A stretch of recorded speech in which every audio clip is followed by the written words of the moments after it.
Bonjour, nous sommes ici pour les énergies de la semaine du 21 juin au 28. Je suis tombée sur le Viking, sur l'hexagramme 55, qui est l'hexagramme de l'abondance, la plénitude, ce qui est surprenant mais pas tant, parce que c'est aussi l'hexagramme du midi. Alors, j'ai déjà fait le tirage, à vrai dire, parce que j'avais fait une vidéo qui a été interrompue par l'arrivée inopinée de mon chien. Bref, j'ai dû interrompre le tirage. Donc, je vais vous redire ce que j'ai tiré. Le 9 de denier à l'envers,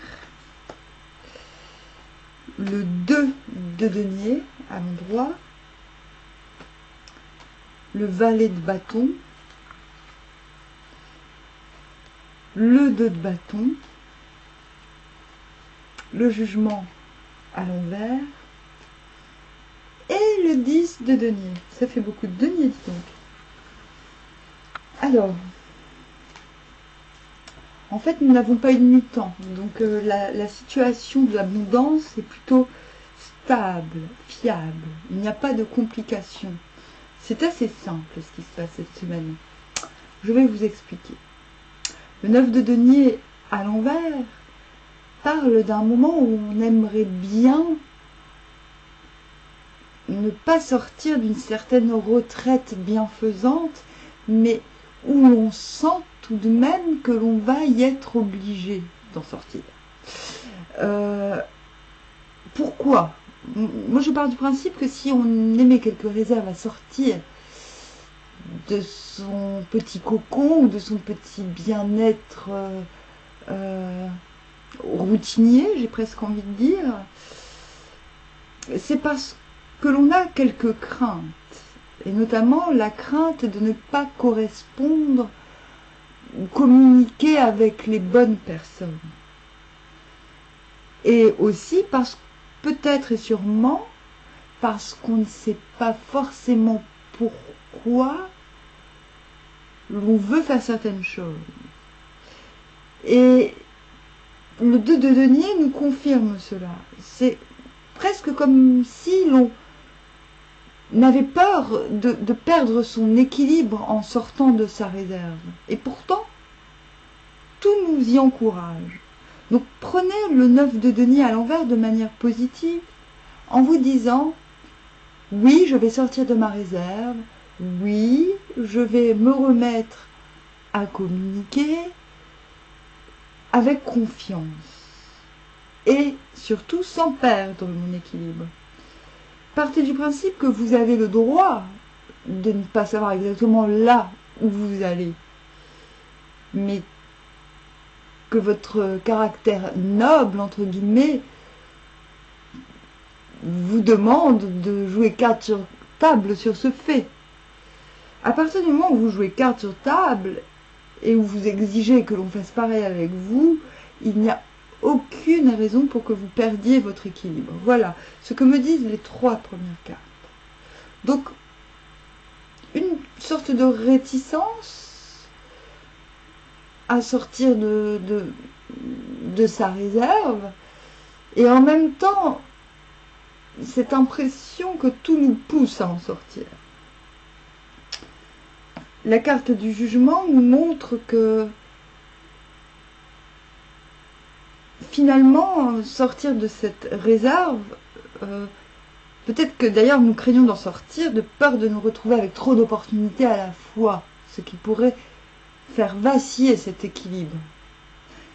Mais le jugement est plutôt positif, puisqu'il tend vers le 10 de denier, qui est justement la carte qui, selon moi, représente le plus l'abondance, la plénitude. On voit quelqu'un qui est à l'entrée d'une arche, symbole du nouveau cycle.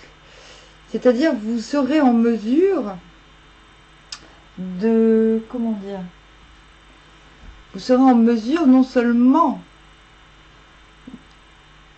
de vous dire que ce nouveau cycle est passé, est bienvenu, mais de plus en mesure d'amener du monde ou de faire passer du monde dans ce nouveau cycle.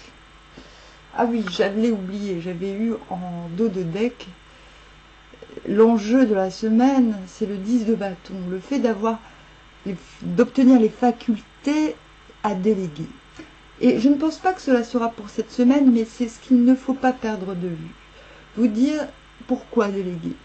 Non pas parce que je suis égoïste et que je veux qu'on fasse les choses à ma place. C'est justement pour ça qu'il vous faut encore du temps, je pense, pour déléguer. C'est parce que justement vous ne voulez pas que l'on fasse vos tâches ingrates à votre place. Mais ce que va vous demander cette semaine, c'est finalement ce qui vous permettra d'atteindre ce 10 de denier, c'est de vous dire, et cette abondance, c'est de vous dire, mais finalement, toutes ces choses que j'aime faire, il y en a certaines que d'autres savent mieux faire que moi, ou que d'autres aimeraient faire autant que moi. Voilà, c'est plutôt ce postulat qu'il faut prendre dans cet enjeu du 10 de bâton. Donc vous dire, mettez-vous dans la tête cette semaine que déléguer vous serez profitable, mais également à autrui. Que peut-être il y a autour de vous des gens qui seraient prêts à prendre les tâches que vous n'avez pas le temps de faire à cœur. Voilà. Peut-être confier des choses à faire. Voilà, peut-être confier des idées tout simplement. Ce ne sont pas forcément des tâches, confier même des situations, des travaux, des ouvrages. À vous de voir. En tout cas, il y a l'idée que de déléguer dans un sens positif, c'est votre enjeu. Et c'est ce qui vous permettra, je me répète, de vous asseoir sur ce 10 de denier. Et donc, une fois que vous aurez passé l'épreuve du jugement, entre guillemets, une fois que vous aurez gardé votre équilibre malgré le jugement, nous ne sommes pas avec un 2 de denier à l'envers. Le 2 de denier à l'envers est quelqu'un qui décide de garder son équilibre, même s'il a conscience qu'on ne lui fait pas vraiment confiance, il arrive à s'en foutre, mais il y a une idée qu'il risque de se retrouver tout seul avec son équilibre après. Là, pas du tout. À tel point que vous jonglez au bord de l'eau et vous avez laissé partir le bateau tellement vous êtes confiant finalement. C'est-à-dire qu'il n'y a plus de... Vous êtes satisfait de vos choix, de vos décisions plutôt. Et la suite nous montre que votre détermination, c'est votre détermination malgré le jugement, malgré que l'on vous donne un assentiment ou pas, c'est votre détermination qui vous permettra d'accéder à votre place. En fait, c'est comme si nous avions un 2 de denier à l'envers, sauf qu'avec le 2 de denier à l'envers, on le voit se diriger vers la sortie, mais on ne sait, voilà, il n'y a pas de, on ne sait pas vraiment où ça le mène, vous comprenez? Ce qu'on voit, c'est des gens dubitatifs à leur balcon, et que l'équilibre, et vous voyez, il marche sur un, que c'est le funambule, voilà, on le regarde plus par curiosité, les arches sont sur le côté, vous voyez. Enfin bon bref, là on garde l'équilibre pour trouver une porte de sortie honorable. Là non, en fait, là le fait est que vous allez surpasser vos appréhensions et finalement votre détermination sera plus forte que d'éventuelles appréhensions ou que le fruit de vos inquiétudes quant aux autres. Voilà. Et donc, ah oui, le valet de bâton demande à ce que l'on reste humble et déterminé à la fois. C'est-à-dire que la passion doit transpercer la peau sans blesser l'autre. Donc, je vais vous lire. L'abondance et la plénitude. Le roi parvient à la plénitude, ne sois pas triste. Tu dois être comme le soleil à midi. Cela se rapporte à ce trait. Donc pourquoi on dit ça? Le roi parvient à la plénitude. Ne sois pas triste. Tu dois être comme le soleil à midi.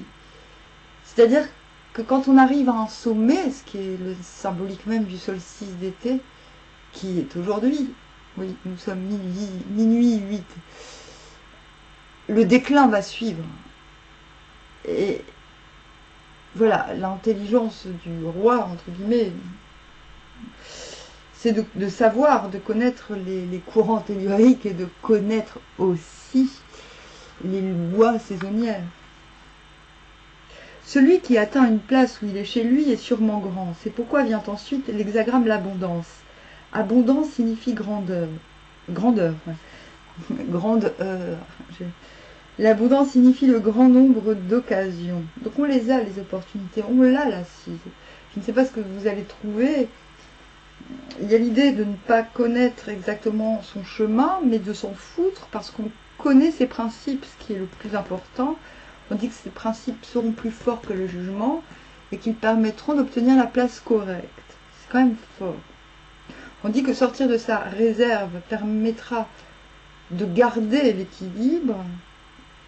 Il y a donc le sens que finalement cette réserve peut devenir un frein à l'équilibre et que cet équilibre permettra de conserver la détermination.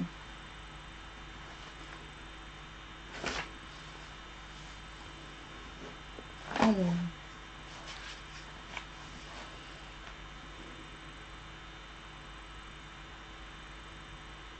L'abondance signifie un grand nombre d'occasions, à savoir des occasions de soucis et de chagrin. Pourquoi? Ben parce que l'abondance est un sommet, mais c'est aussi le sommet de la responsabilité. Et la responsabilité entraîne du chagrin. Parce qu'on est obligé de... Hein, rappelez-vous, on l'a en enjeu. On doit se départir de tâches. On doit apprendre à déléguer. Et c'est parfois poignant de devoir choisir entre plusieurs passions ou plusieurs situations. Vous voyez? Ce n'est pas... Non, voilà. Donc on dit ne sois pas triste, tu dois être comme le soleil à midi. Clarté dans le mouvement, donc abondance. Le roi parvient à la plénitude. L'accent est ainsi mis sur la grandeur. Tu dois être comme le soleil à midi. On doit illuminer le monde entier. Lorsque le soleil est à midi, il commence à décliner. Quand la lune est dans son plein, elle se met à décroître. La plénitude et le vide du ciel diminuent et augmentent dans le cours du temps. Combien plus cela ne se produit-il pas chez les hommes, les esprits et les dieux?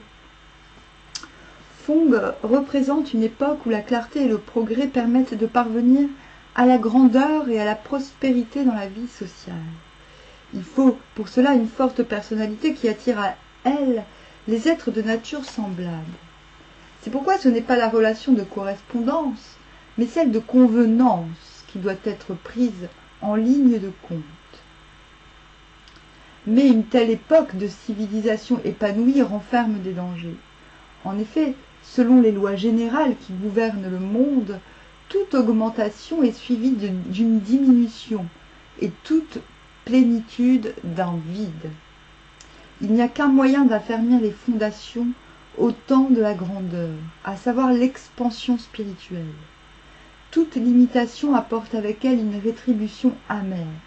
L'abondance ne peut durer que si des groupes toujours plus larges sont appelés à la partager, car c'est seulement alors que le mouvement peut se poursuivre sans se muer en son opposé.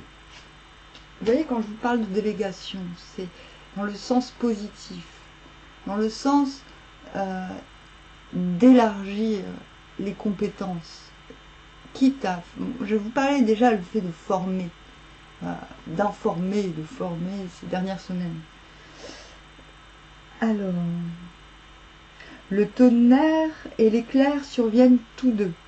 Ça tombe bien. Image de l'abondance. Ainsi, l'homme noble tranche les procès et exécute les châtiments, d'où le sens de chagrin. C'est le fait de devoir trancher, le fait de devoir Ah oui, se débarrasser de choses gênantes. Mais c'est comme ça.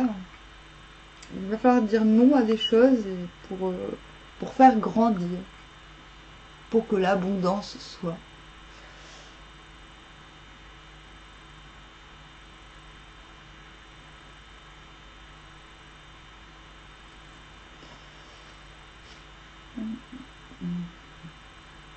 On dit que en fait les éléments sont très puissants, et c'est vrai qu'en ce moment nous sommes dans des périodes d'orage qui permettent aussi bien la clarté, l'ébranlement.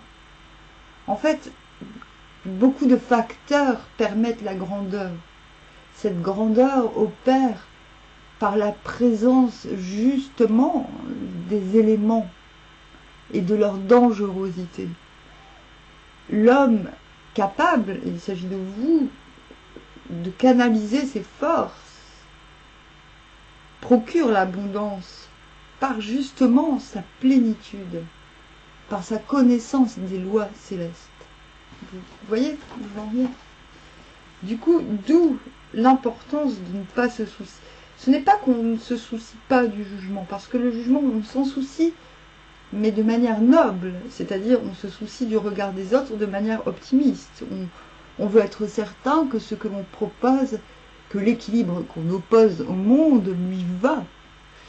Voilà. Donc on n'est pas dans le Denis à l'envers, où on a conscience qu'on est jugé et mal jugé, et qu'on essaie quand même de ne pas vaciller, le temps de trouver une porte de sortie. Là, on a bien conscience que l'on va être regardé, et on ne s'effraie pas, parce que justement le sens de la grandeur étant de créer l'abondance, c'est la moindre des choses que d'avoir l'assentiment du monde, entre guillemets, des hommes. Voilà. Donc on va voir ce jugement dans un sens positif. Voilà, ce jugement interviendra selon votre détermination à asseoir et à provoquer l'abondance. Nous sommes dans un monde étrange où les gens confondent exploitation et abondance. J'espère que vous aurez compris, vous qui me suivez, ou vous qui débarquez, que l'abondance n'a rien à voir avec l'exploitation des gens, des bêtes, je ne sais qui. Voilà. Bon, bah, c'était le tirage de la semaine. Je ne pense pas que je ferai un tirage pour demain. D'autant plus que je vais commencer les tirages de juillet. Donc je reviendrai sans doute demain pour après-demain. Voilà. Je vous dis à bientôt. Armoire.